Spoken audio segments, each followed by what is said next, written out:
The wind whispered through the moss-covered steeple of St. Bridget's Church, carrying a sound that made Claire's chest tighten. A high, desperate whine that didn't belong to any human. She paused on a cracked path behind the graveyard, eyes scanning the long shadows cast by gnarled oaks. The cry came again, sharper this time, trembling with a strange mixture of fear and sorrow. Something, or someone, was trapped back there. Her instinct screamed to turn away, but curiosity rooted her feet. Every step forward felt like walking deeper into a secret the town had tried to bury, a secret waiting to break her heart. Claire's boots crunched over the frost-hardened gravel behind St. Bridget's. The winter morning had left a thin mist hanging low, coiling around the gnarled branches of oaks and maples like spectral fingers. The church's tall stone walls loomed over her, silent and indifferent, their gray surface streaked with decades of rain and neglect. The air smelled faintly of damp earth, rotting leaves, and something else, something faint, iron-like, that made her stomach knot. She paused again. The cry came, short and piercing, cutting through the wind's whine. It was a sound that dug into the chest, an animal's pain twisted with a human-like desperation. Claire's throat tightened. She had grown up in East Millerton, a small, isolated town where everyone knew everyone, yet she'd never heard anything like this. It was a sound that demanded attention, that made the blood in her veins both freeze and race. Claire had always been drawn to the broken, the lost. Maybe that's why she'd stayed in Millerton after college, taking a teaching job at the one-room schoolhouse. Or maybe it was because she never knew how to leave things behind, old grievances, abandoned hopes, people who hurt others and vanished into their own shadows. Whatever the reason, the cry pulled her forward. The path behind the church curved into a narrow strip of forest, trees growing so close together that the mist seemed trapped inside. A few tombstones jutted out from the undergrowth, tilted and worn with age, their inscriptions barely legible. The cries continued, now joined by a low growl, rumbling through the morning fog. Claire's pulse quickened. She crouched, squinting into the gray veil of trees. And then she saw him, a German shepherd, ribs visible beneath matted fur, eyes wide with terror, standing over something on the ground. Her breath caught. There was no human visible, only the pile of wet, mud-stained fabric that the dog's paws rested protectively on. But the animal's stance, rigid, tense, spoke of danger, of something hidden that demanded guarding. "Hey, easy," Claire whispered, inching closer, though instinct screamed at her to run. The dog's eyes flicked to hers, raw and haunting, a mixture of fear and recognition that twisted her stomach. It wasn't aggressive, not in the usual sense. It was desperate. "It's okay," she murmured, crouching lower, trying to make herself seem smaller, less threatening. She noticed the fur along the dog's neck bristling, the way its tail thumped against the cold ground, not in play, but in frantic anxiety. Then she noticed something else. The smell. It hit her suddenly, a coppery tang in the air, sharp and unmistakable. She froze, fear blooming like a frost in her chest. Whatever the dog was guarding, it wasn't just clothes. Something had happened here. Something terrible. Claire forced herself to breathe. She had faced angry parents, lost students, and the subtle cruelty of neighbors who whisper behind closed doors. She could face this, too. But first, she needed to know what she was dealing with. "Hey, I just want to help," she said softly. "I'm not going to hurt you." The dog growled again, low and guttural, a sound that carried the weight of months, maybe years, of survival and pain. Claire felt a shiver creep along her spine. She took another cautious step, then another, until she could see more clearly. The pile of fabric was wet, heavy with mud and morning dew. She reached out a hand, trembling. Suddenly, a voice shouted from the other side of the churchyard. "Claire, what are you doing back there?" She spun around. It was Father Donovan, the parish priest.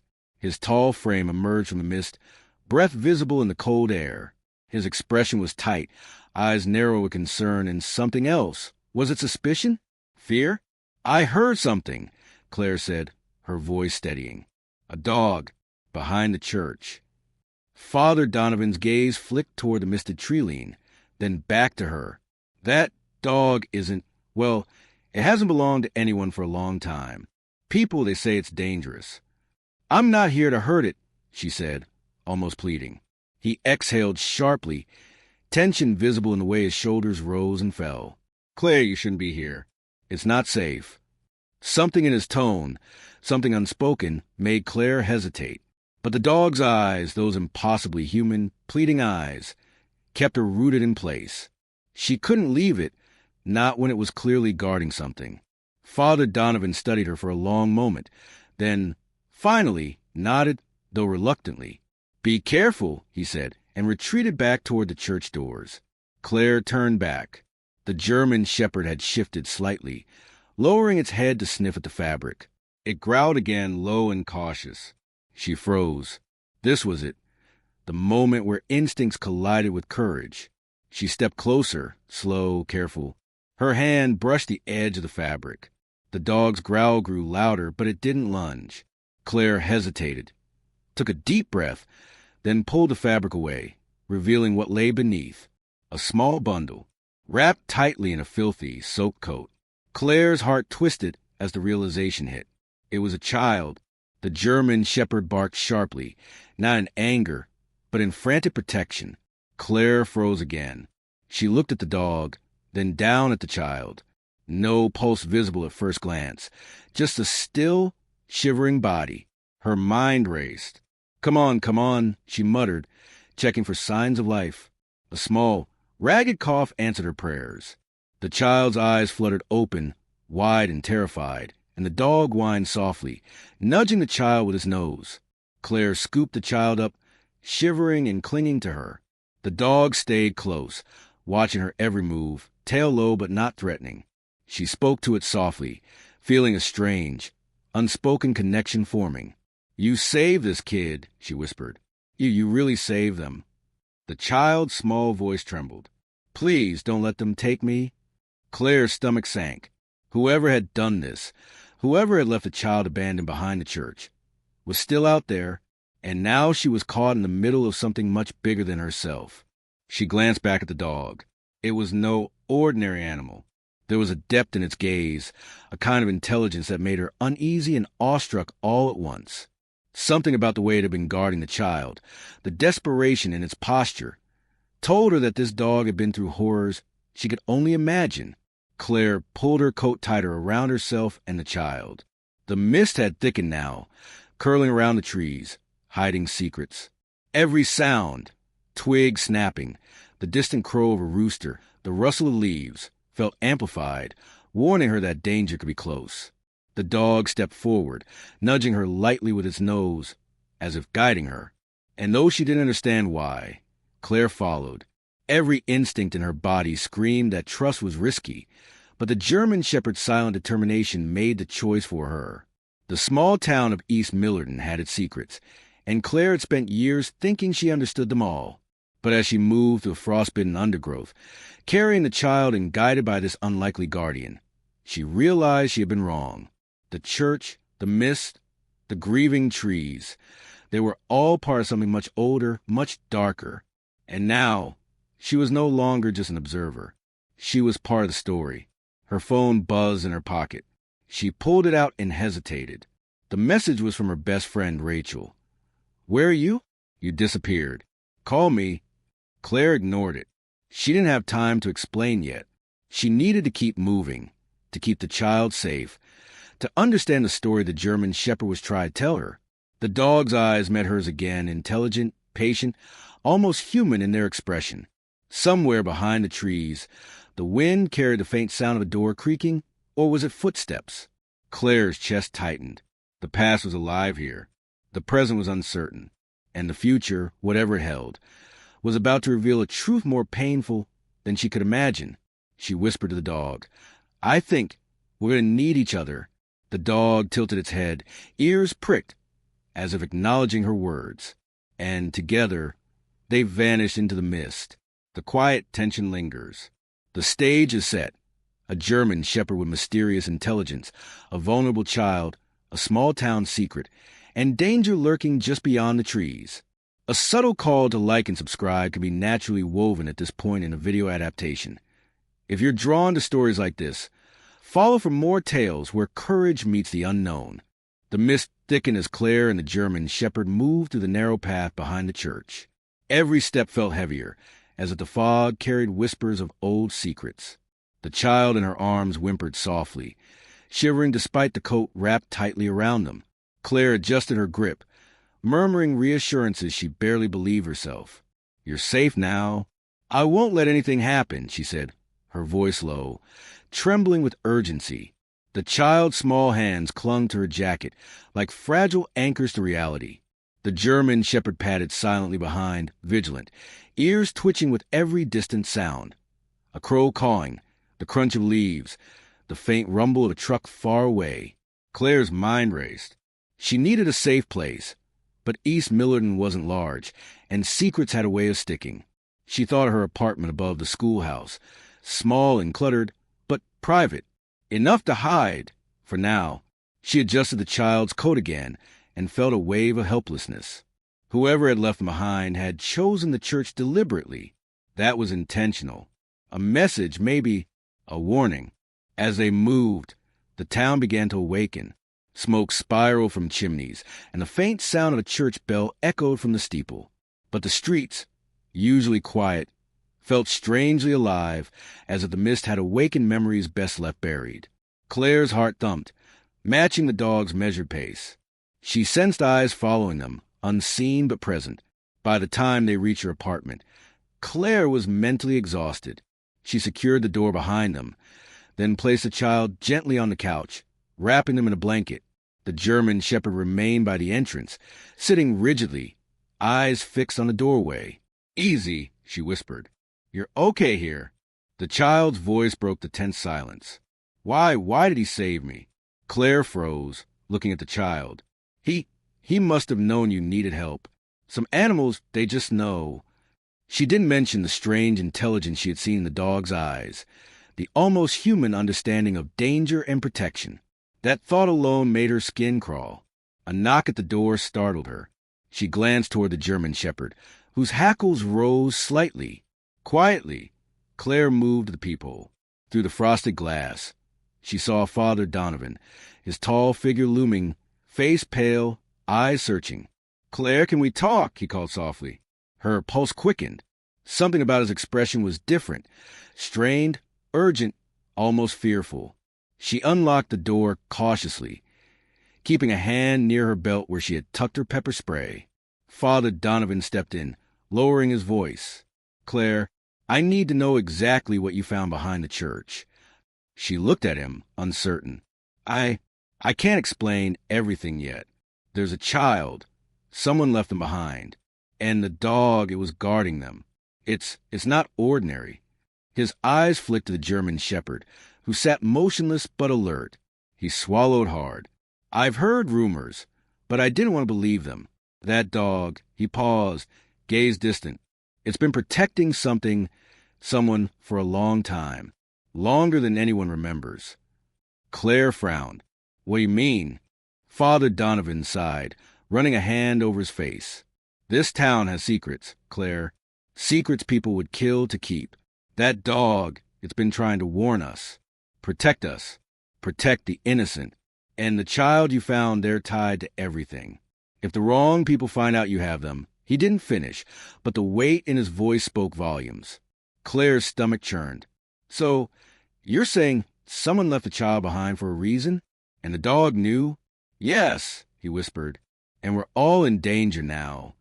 The sound of sirens in the distance pulled Claire from her thoughts. A cold dread settled over her. Whoever had abandoned the child might already be looking for them, tracking them, waiting for the right moment. The German shepherd growled softly, low and warning, ears pricked toward the window. Claire turned, glancing out into the street.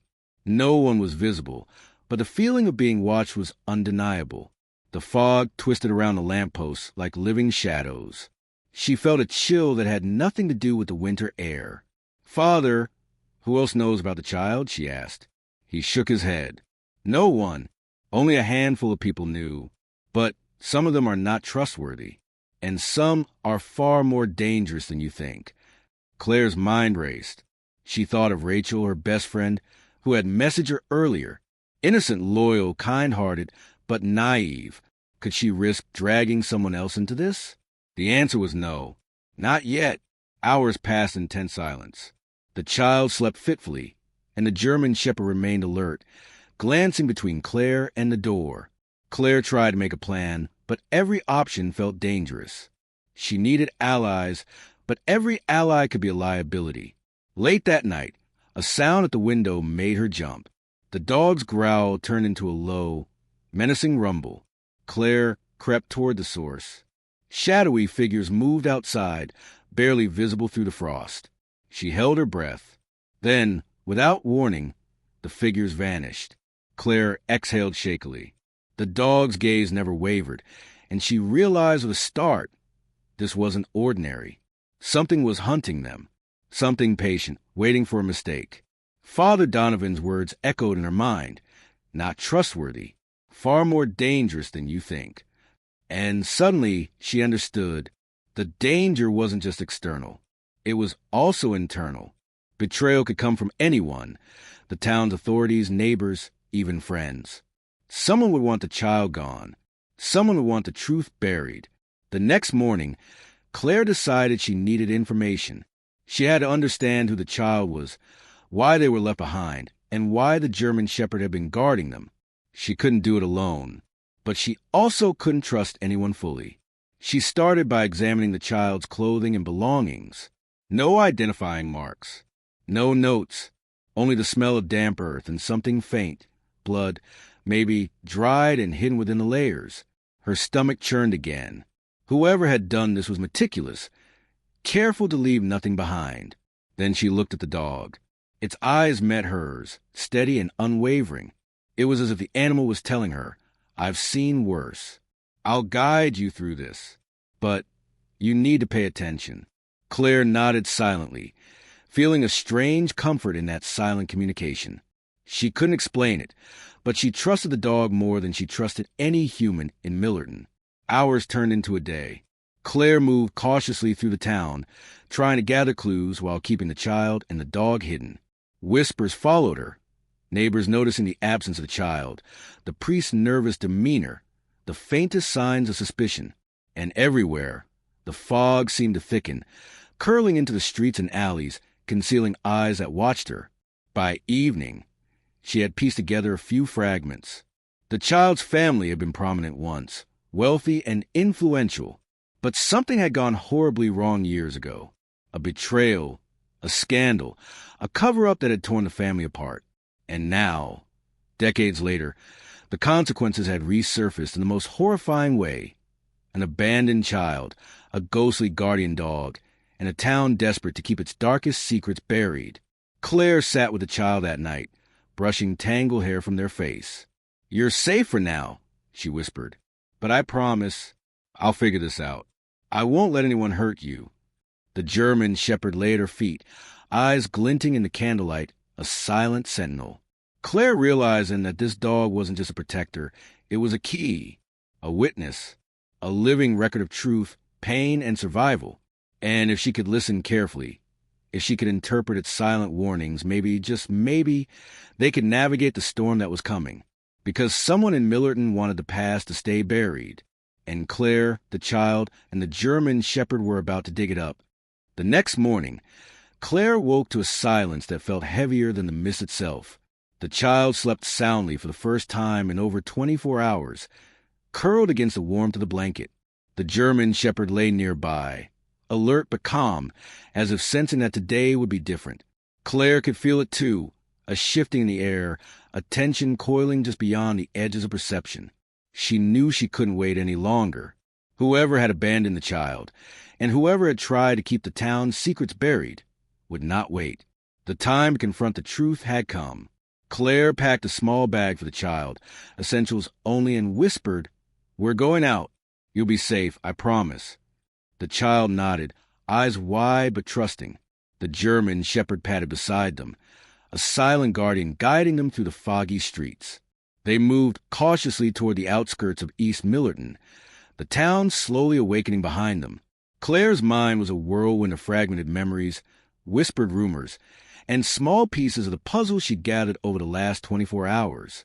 The child's family history, the mysterious protection of the dog, and Father Donovan's uneasy secrecy all pointed toward one inevitable conclusion.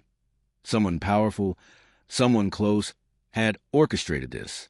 The forest behind the church seemed denser now, the mist clinging to the ground and curling around the trees like living fingers.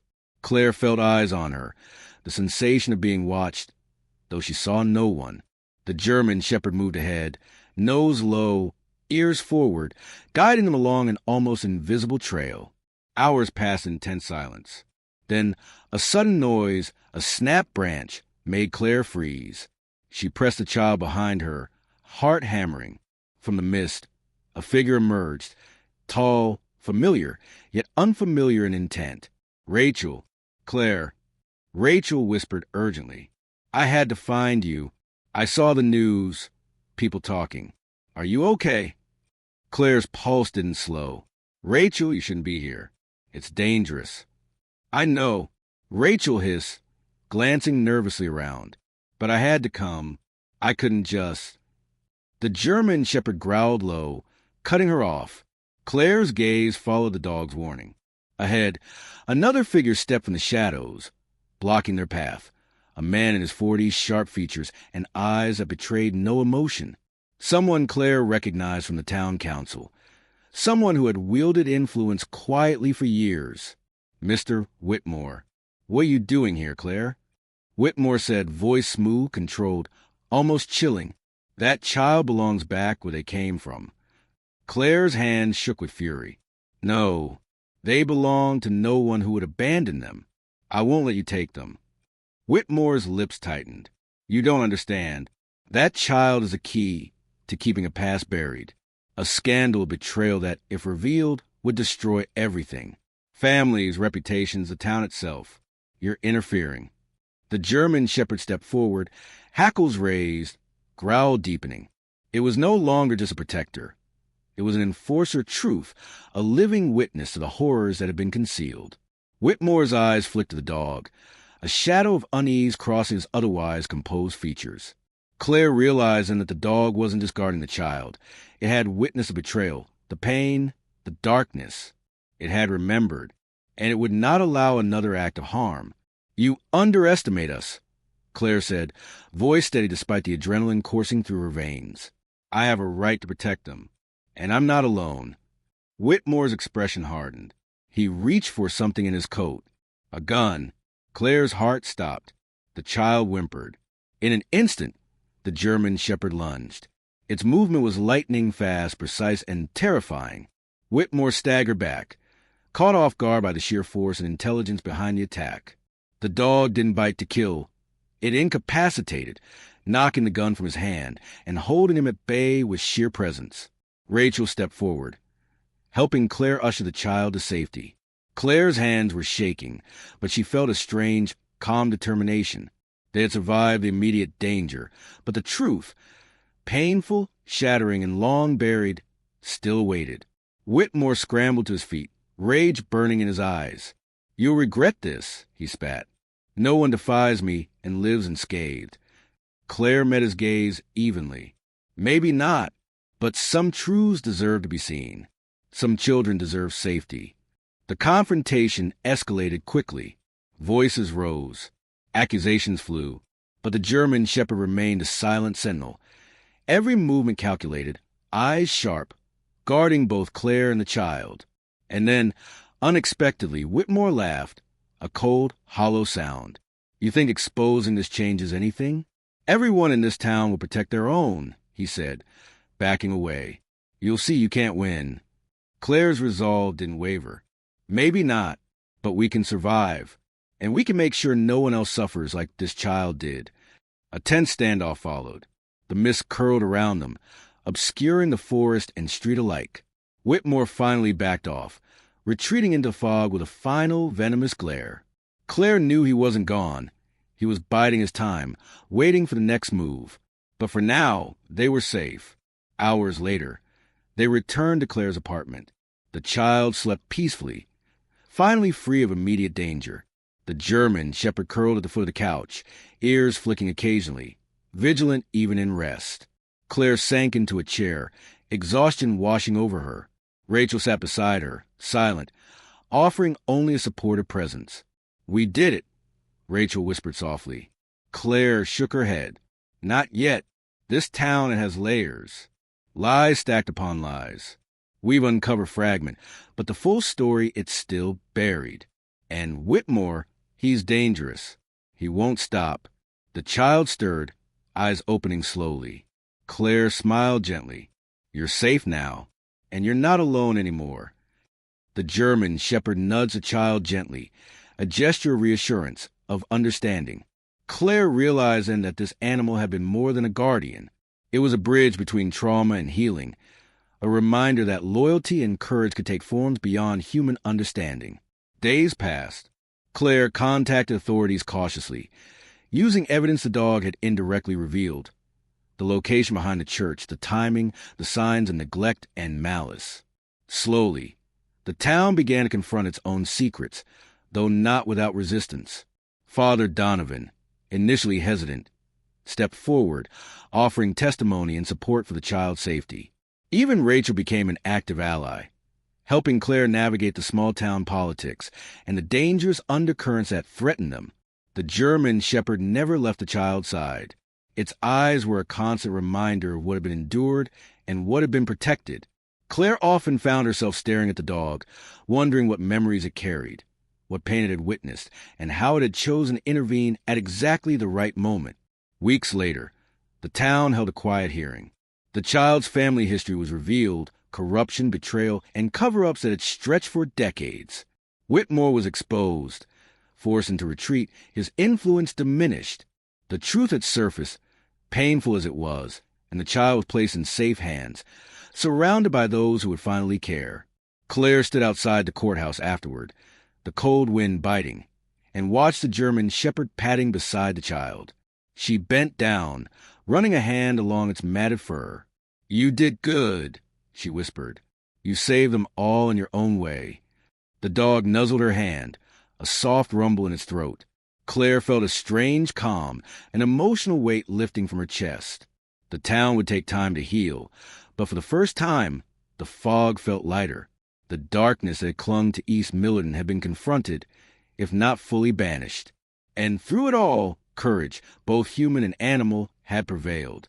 As Claire walked home that evening, child in her arms and the dog at her side, she realized something profound. The world was full of hidden pain, buried secrets, and betrayals. But there were also guardians, unexpected, silent, and steadfast, who could change the course of fate. And in that quiet understanding, a lingering warmth filled her heart. Despite the horrors, despite the danger, despite the betrayals, hope could endure. The German shepherd paused at the edge of the forest, casting one last look back at Claire and the child. Then, as silently as it had appeared, it turned and vanished into the mist, leaving behind only the echo of loyalty, courage, and an unforgettable bond that would forever be etched in their hearts. Claire held the child close, whispering softly, "We'll be okay now. We're safe." And for the first time in what felt like forever, she believed it.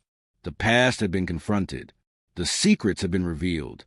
And though the scars remained, the future, fragile, uncertain, but undeniably alive, was theirs to embrace.